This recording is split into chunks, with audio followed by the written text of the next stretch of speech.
الوحيد انه ينشرون المعرفة والخير والسلام بين العالم. احنا جايين وهم مقتنعين انه المرض والجهل والظلم اللي احنا عايشين بيه ما يعالجه شيء اسمه البندقية، يعالجه الكتاب، يعالجه المعرفة.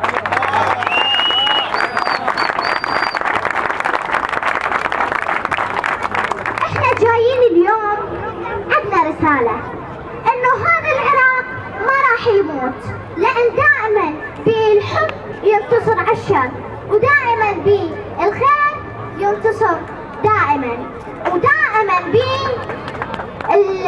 يعني الجهل يعني ما ينتصر، ولكن شنو المعرفة تنتصر. احنا الاطفال، احنا الشباب نريد يعني عندنا رسالة اخرى صغيرة.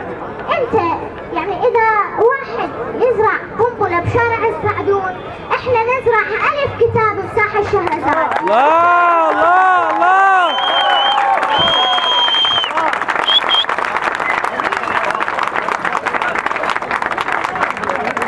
نريد قصة حب جديدة ما بيها ذيب ياكل ليلى، ولا بيها ثعلب ماكر، ولا بيها لصوص تسرق احلامنا. وهاي القصة ما حد راح يكتبها غيرنا بس احنا، واسمها عراق المحبة.